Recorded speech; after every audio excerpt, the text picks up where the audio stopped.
Welcome back to this week's episode of the State of Recruiting, your weekly Orange 24/7 recruiting podcast. I'm Mike Roach, and I'm joined as always by Nick Harris, coming to you live with our signing day spectacular recap show.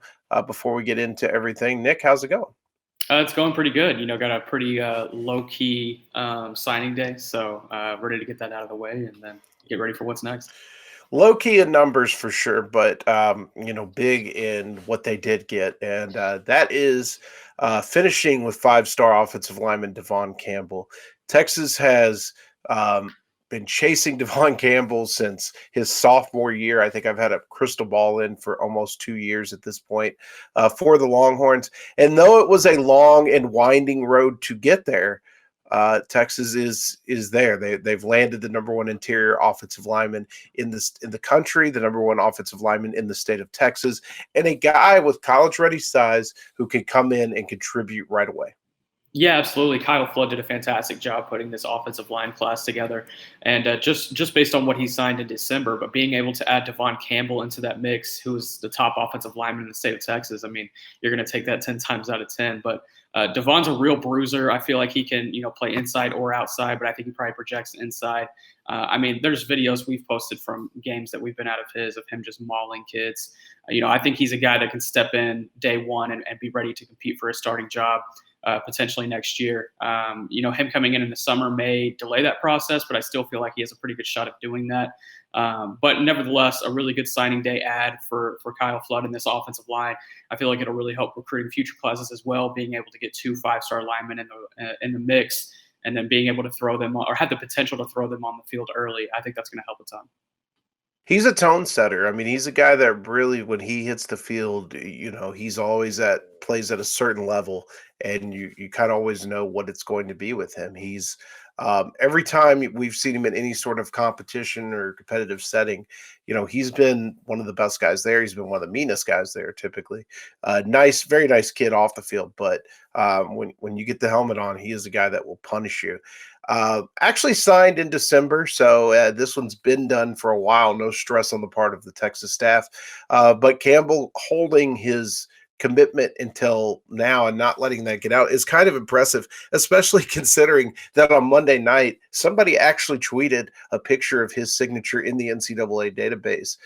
It was up for about 45 minutes and nobody caught on to it. So I thought it was for sure going to leak that night. It didn't. And so good for Devon. He got to have his moment and have his announcement the way he wanted to do it.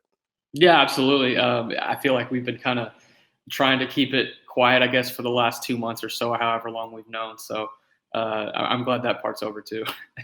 Yeah, it's a really tough position because there are people who ask us straight up, and we don't want to lie to our readers, but we also we're in a position where we can, if we're asked in that situation not to by multiple people, our hands are kind of tied on the situation. So, And I'm sure our readers understand at the end of the day. If you don't, yeah. hit me up. Well, also, like if you're mad about that today, when you just landed another 5-star offensive lineman, figure something else out. And that kind of leads me into the recruiting class as a whole. This class, Steve Sarkisian's first cycle, it checks a lot of boxes. There are still a couple of positions that I look at and think, well, they could have done better. But all in all, going into the year, we need to get a lot better. If you're Steve Sarkisian, you say we need to get a lot better at offensive line. Well, they've done that. They signed a 7-man class, probably the most talented offensive line class in the last decade at Texas. We need to get a lot better on the defensive line. They did that. They signed a really strong group with a lot of versatility, edge guys, inside guys. We need to get stronger in the secondary. Well, they did that. They added 6 guys there. We need playmakers. I think the part you could probably nitpick is receiver recruiting, and I think that adding Jaleel Billingsley at tight end and Isaiah Neor in the transfer portal, who has 3 years of eligibility left, kind of helps that out and nullifies that a little bit. And then you look at linebacker and say maybe we could have a little more there, but I think that was a spot that was squeezed, when they wanted to get more numbers in elsewhere. But all in all, when you talk about what this class is top to bottom, from the high school talent to getting a guy like Quinn Ewers, who could be a potentially program-changing quarterback, You got to love what Steve Sarkisian did in his first full year. Yeah, absolutely. This is more than a success if you're looking at it from that end. Being Steve Sarkisian's first full cycle, he was able to bring in guys. There were bumps along the road, but he was able to sign most of the guys that he wanted at the end, especially on that offensive line. But if you're looking forward to 2023 and maybe some positions that they maybe didn't recruit spectacularly at and this cycle, you mentioned receiver for sure, and with the in-state receiver group that we have in 2023. I feel like Texas has a pretty good shot at least signing a pretty good group there. You can look at the linebacker group, which I think we have a question to mailbag later about linebackers in 2023, so I'll save it for that. But there's some guys that Texas can grab in that position group. The secondary, while they did sign 6 guys, I feel like they're going to have to continue to add bodies in the secondary room, just get some fresh faces in there and get some guys that are ready to play pretty early. So. But all in all, like you said, I think this is a really successful first class for Steve Sarkisian. He got a top 5 class in the country, number 1 in the Big 12. Was able to sign a couple of 5-star linemen. And if you're looking at it from a transfer perspective, was able to bring in Jaleel Billingsley and Isaiah Nayor to kind of help negate the pass catcher problem that they had in high school recruiting in 2022, while adding Quinn Ewers. So, all in all, I give it an A rating. Let's go around the board a little bit here and just kind of talk about what this class brings. Let's start with.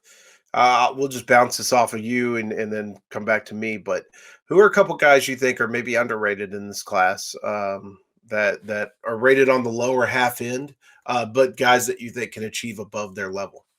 That's a pretty good question. I'm pulling up the commit list right now, but one that immediately jumps out is Cole Hudson. This offensive line group is super solid. It's got guys up top like Kelvin Banks and Devon Campbell, and it's also just got some massive bodies like Malik Agbo. But I think Cole Hudson is a guy that after maybe a year or two of development could come in and be a really, really strong interior offensive lineman for this group. I think he has a lot of upside. I think he has a lot of potential. He's an early enrollee, so he's already getting to work. I know you're a big fan of Cole, great kid.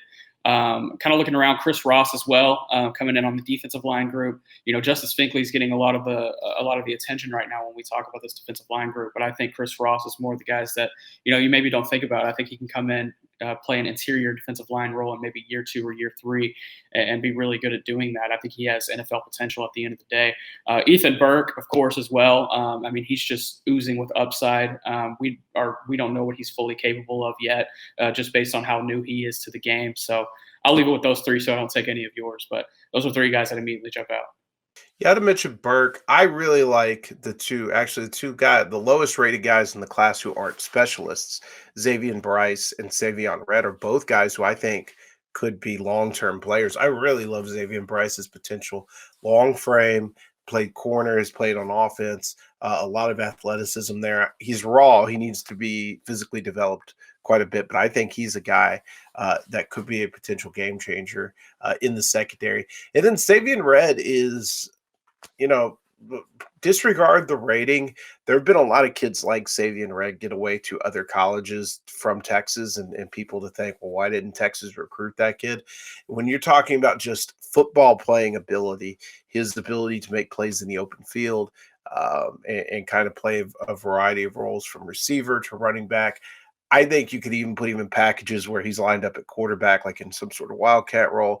I love the addition of Savion Red. I think that he's got, some special tools that you really can't teach.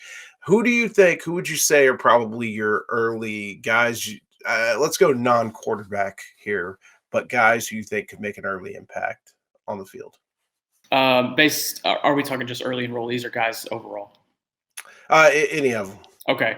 Obviously, it jumps out on the offensive line, Kelvin Banks and Devon Campbell. But, if we're kind of looking around and trying to find some other guys, the DB group, I feel like those guys can come in, especially the early enrollees, and get a legitimate chance of starting. I think B.J. Allen, if he has a really good, spring session and comes in the summer camp and does the same thing, then, he could get some solid playing time in year 1. Terrence Brooks as well. You can kind of look at what he is and, the potential that he has. I think he's a guy that can come in and play early.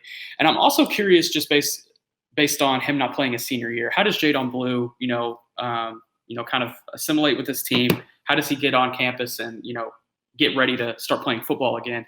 And if he starts playing to the level that he was playing in his junior year, how do they find a spot on the field for him? So because with a talent like that, based on what we saw in his junior year, you almost have to find a place to put him on the field. I know that running back room is very crowded, especially next year, but based on what he is, you have to find a way to get him on the field somehow. Yeah, I agree. I think Jalen Gilbo's another guy who could factor into that early playing conversation. For me, I think that we maybe see that up front on the defensive side of the ball.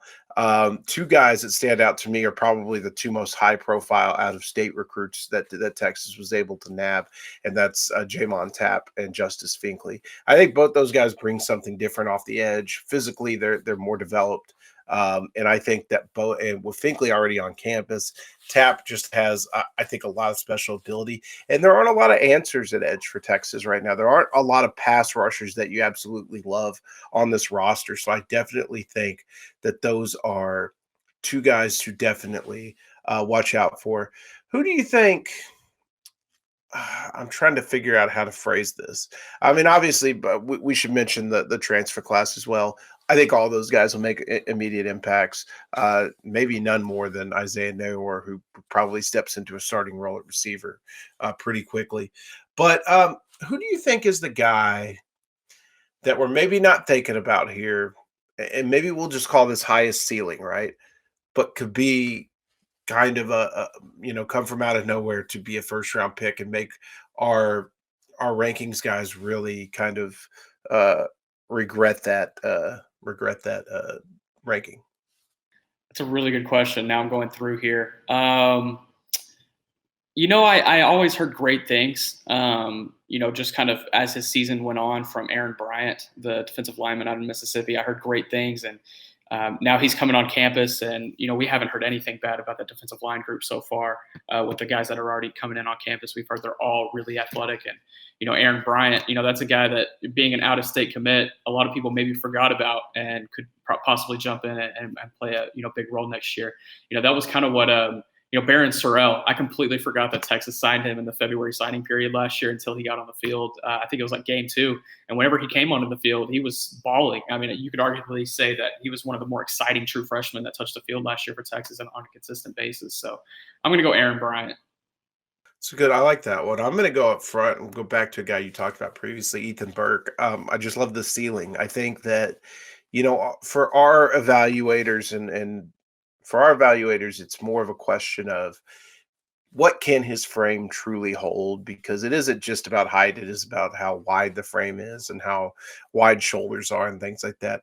And also just football experience. Burke has only been playing for a couple years. So, but I do think he does have, some scary ability and just that size that you cannot teach. I think that Burke could be that guy.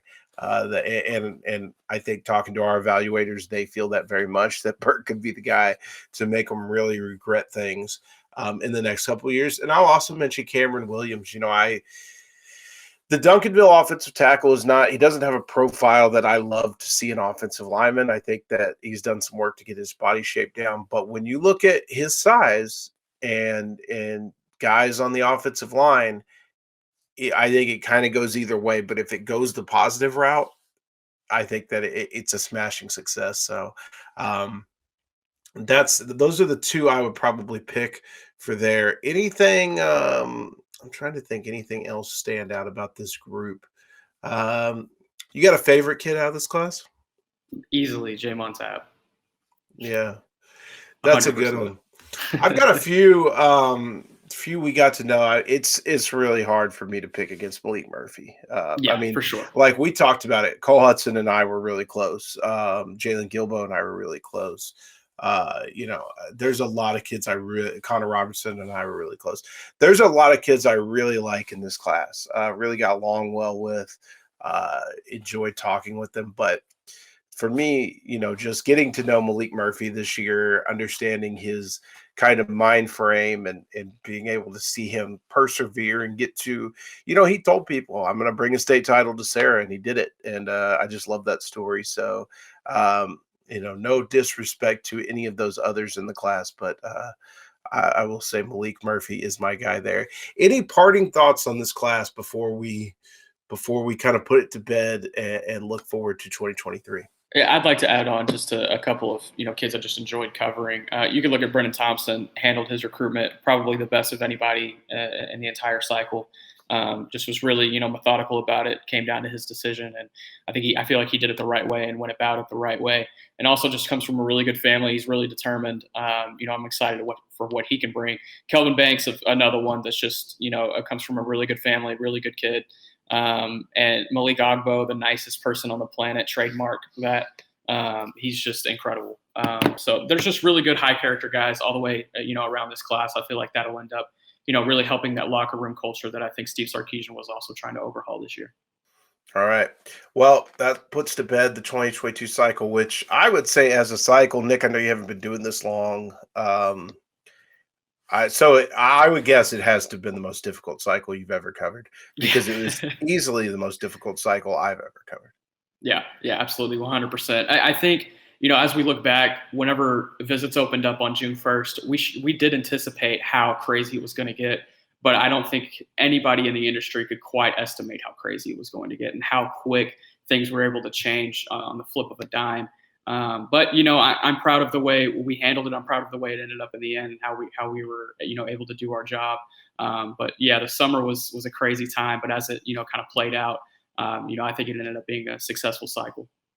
Yep. So good night, Sweet Prince 2022. We will put you to bed We will and not get miss you. we will not miss you, and we will get ready for 2023. And to get ready for that, we're gonna have a couple questions on 2023 inside of our mailbag. For the folks listening on the podcast, we're gonna take a short break here, and if you're watching on the YouTube, we're just gonna continue on right into our mailbag now. All right, it is our monthly edition of the mailbag. As always, we'll put the questions up over on the Horns 24/7 message board, I'm sorry, the request thread over on the Horns 24/7 message board. And we'll get your questions up there and we'll answer them on the show. Let's start with our first question, and that comes to us from Red Wings EKO28. Does Texas look good for safety Derek Williams and cornerback Jordan Matthews from Louisiana? I don't want to say look good, but I think that they've put themselves in a nice position with both. They've been able to host both on campus multiple times. I think Matthews had a lot of positives coming out of his recent Texas visit. Terry Joseph, I think, has done a good job with both of them, and there is opportunity there. And so I'm not ready to declare Texas a leader or anything, but I do think they're in good standing with both of those guys. Yeah, like Mike said, I'm not even close to declaring Texas a leader, but I think they end up being in that final grouping. I think they can get an official visit for both of these guys if they end up taking all five. These are both guys that have made 2 trips to Austin. We've heard buzz on Derek Williams in the past as well. If I'd have to rank which one Texas looks probably better for, I think it's slight advantage to Derek Williams. But there's a lot still to play out in those recruitments. LSU is going to be tough in those recruitments, of course. Texas A&M is really involved for Jordan Matthews. Alabama's going to come in and get involved, and you can't ever discount Florida as well, especially with Louisiana guys right now. So while Texas does have a crowded field for both of those guys, I think they're at least in that top grouping. All right. Our next question comes to us from Touchdown Horns 34. How high is the confidence in the Longhorns being in the pole position to land edge Colton Vasek? So we talked about Ethan Burke in the last segment. If you watched Westlake play this year, you saw 2 towering defensive ends. Burke was one of them. Vasek is the other. Vasek probably the more experienced and better football player, I would say, out of the 2. I think Texas needed to offer Vasek when they did. He was kind of starting to see his stock rise. He is a Texas legacy. His dad played at Texas. And so I think all those things are in their favor, certainly. And they got it in at the right time. Now, Colton has said many times that he has got an open process here. He is going to take his time. His recruitment is at a point where he doesn't want to be considered a lock to anybody. So we'll kind of see how it plays out through the spring. Look, Texas is usually in good shape with Westlake kids, especially kids who are legacies. So we'll see how that plays out. But I think, you should be confident, but this one is definitely not a lock of any sort. Yeah, absolutely. I think they're going to be in that top grouping regardless of what happens. But kind of looking at some other schools that come in and be contenders, you got Michigan, who was in early whenever Ethan Burke was committed to Michigan. You also got Texas A&M and USC. Those are going to be two schools that I would imagine would go after Bassick pretty hard. But I think Texas ends up in that final grouping. I think they at least get an official visit out of it. Saying they're in the pole position, I think that might be. I don't know. I just feel like it's too early. But if I had to put one, I think I would put Texas. All right. Our next question comes to us from TGV777. Outside of Arch Manning, who is the most important prospect in the 2023 class? I am going to go inside the state of Texas and say Anthony Hill is probably the most important outside of Arch Manning. You need to have your Arch Manning for the defensive side of the ball. And I think that's what Anthony Hill could be. I mean, he's a guy that a lot of people like. They've got a lot of appreciation for the way he plays ball. He is a guy who could step on the field immediately at linebacker, whether it be playing inside or playing on the edge. I think he can do both. I think that for me, Hill is the guy that could be that potential bell cow for defensive recruits to rally around. So I would say outside of Manning, he's probably the most important prospect in the 23 class. I had a feeling we were going to have the same answer. Yeah, mine's definitely Anthony Hill. But since you already talked about it, I'll just pick another one. I think JV and Taviano is going to be really important as well. That's one of the better DBs that I've seen in my short time doing this, coming out of the high school level. He's a freak physically. He's really good in coverage, both zone and man. I think he's a guy that could step on a college campus and play day one. So Taviano for sure, especially if they're trying to rehaul that secondary. All right. Our next question comes to us from, again, from Touchdown Horns 34. Who is the top linebacker target for Texas in the 23 class? That takes us right into it. I think we could probably talk about a couple of linebacker targets here. Yeah. So, of course, we mentioned Anthony Hill. I think Samaje Burrell from North Crowley is right up there as well. Depending on where you see Carson Dean, is he an edge guy? Is he an inside guy? I think he could be in there. And then when you look outside of the state, guys like Leona LaFau, who Nick can tell you more about, talked about last week on the podcast. I think that one thing that didn't worry me about this class's linebacker takes is that next year is a lot more stacked at the linebacker position. There's a lot more in-state talent available to Texas. And probably they're in a lot better shape without a-state guys. So I think that there are a lot of possibilities in 23. It's just going to come down to landing them. Yeah, absolutely. We mentioned Anthony Hill. Jaden Osbury, I think that's someone Texas would love to get in the mix for out of Louisiana. You mentioned Leona LaFau. I think Texas secures an official visit at the end of the day from him. Samaje Burrell, they were in very early on him. I feel like that'll help down the stretch now that these big schools are getting involved. But you could also look at edge guys that I feel like maybe have some linebacker potential. You got Cecilia Akana out of Utah. You also got Darian Gillette and Brad Spence here in the state of Texas. I feel like there's a potential to maybe move them back. Maybe you have a little bit more perspective on that. But I feel like there's a lot of options here in the state of Texas at linebacker and edge. And I feel like a lot of those guys have some versatility as well. Yeah, and I think that that's certainly what Texas looks for, guys that have potential to play both edge and inside and kind of be versatile enough to move around. All right, our next question comes to us from Ramasock88. Are there 2023 prospects or later who are close to committing to Texas? I think if you want to look at leans, we've talked a little about those guys in the past couple of weeks. Two guys I would probably single out, Ashton Porter from Cy Ranch, who I think is probably leaning a little bit more to Texas than anywhere else.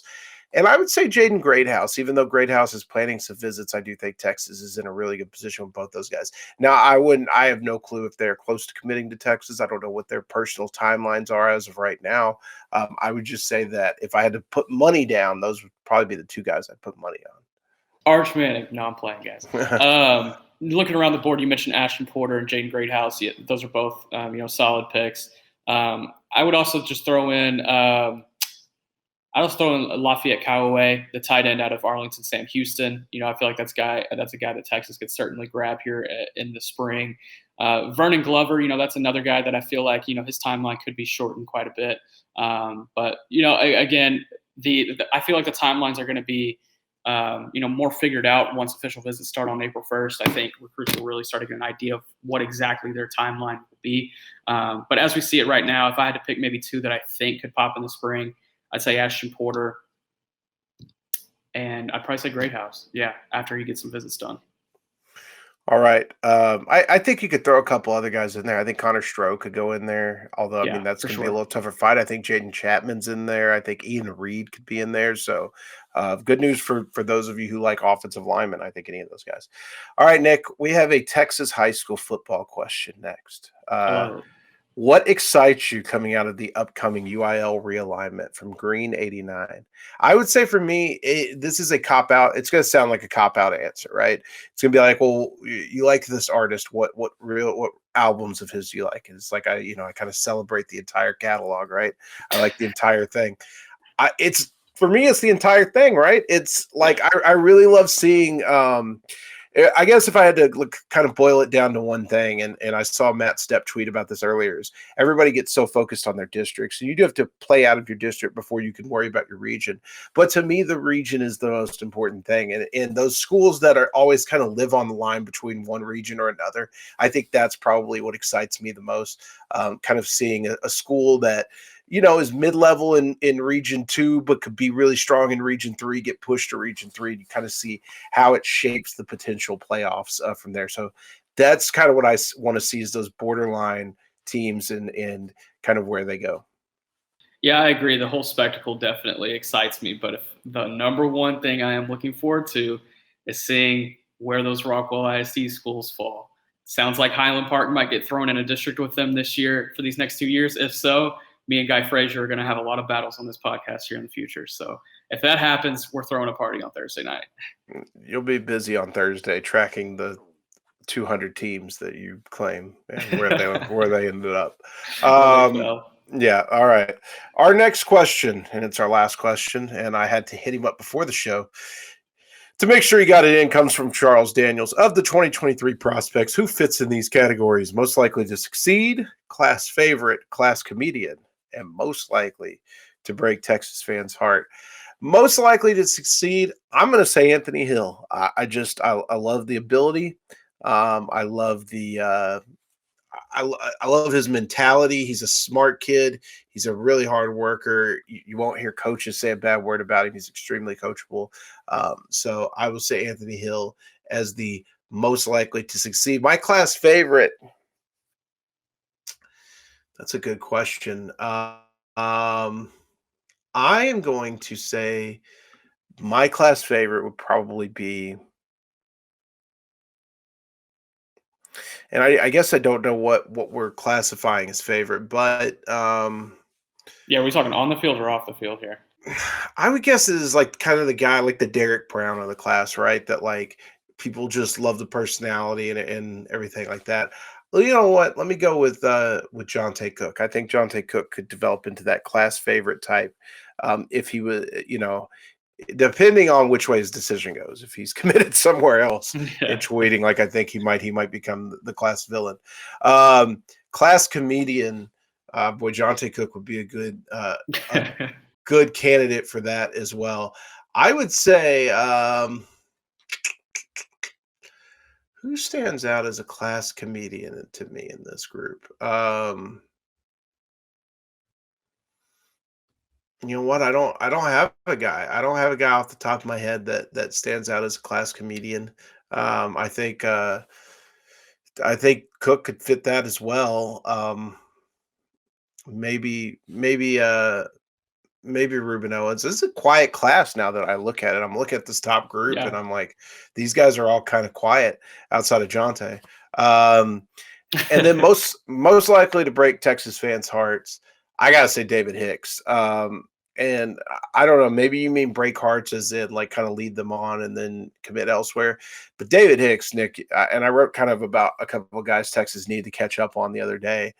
Both of us heard when Texas offered that, hey, this is a school that would be really strong and a childhood favorite, all those sorts of things. Really, if you look at, nobody's told me anything about David Hicks that's negative, but if you look at the actions of a recruit, he's made multiple visits to other schools, mainly Oklahoma and A&M, and really hasn't been back to Texas since last summer. Um, so, I think he could be the one. Yeah. Okay. Most likely to succeed. I'm battling here between David Hicks and Anthony Hill. I feel like you can't go wrong with either of those guys. I feel like both of those guys could be first-round NFL draft picks. Class favorite, that's kind of tough. I have a couple as well. Ruben Owens, I've known the family for a couple of years, so that's an easy pick. Ryan Yates is another one, just a really awesome kid, a lot of fun. A big Ryan Yates guy. You want to add on to that, Mike? He could have been class comedian. Yeah, he could have been too. Ryan Yates. He very well could have been. And also, if we're talking on the field class favorite, Arch Manning, Ruben Owens, JV Taviano, those are the 5 stars. Of course, those are going to be guys. But, I'm really, really starting to like Bravion Rogers. I'm excited to see him in the 7-on-7 season and really see what he can bring, in the secondary. I feel like that's a guy with a lot of upside right now. Class comedian, I think it's over and beyond Jonte Cook. He's hilarious. I feel like we have so many Jonte quotes like in the backs of our minds from past times that some of them have been far from reaching the internet. So he's a funny dude. Most likely to break Texas fans' hearts at the end of the day. I was also going to say David Hicks. Trying to think of maybe a couple of others, and don't take this as law by any means. There's still a lot to develop in these recruitments, but maybe JV and Taviano. I feel like Texas needs to do a little bit of catch up there, but I feel like they're still in that top grouping. But I don't think it was as maybe as easy as we maybe thought it would have been this time last year. Yep, and that is going to do it for the mailbag. We appreciate you guys for sending in those questions. Nick, anything to add before we get out of here today? Looks like we might have a busy weekend, depending on snow. If we're not dealing with a snowpocalypse, I guess by the time you're listening to this, you already know that answer. But if it's not as crazy as it was last year, then hopefully we're covering some 7-on-7 this weekend. It'll be my first 7-on-7 tournament of the season. I don't know about yours, Mike. Is it? Yeah, it'll be number 1 for me. Pylon Dallas, and Hero is also in Dallas. So we've actually got 2 tournaments going on that we're going to be at. So pray for us, because I will probably be out there in snow pants and in a parka, because I hate the cold so much. So for those of you, I can wear a hoodie. I should make this my annual soapbox for like media guys who don't typically cover recruiting and like to come in out of nowhere around signing day to get that clout and then go away.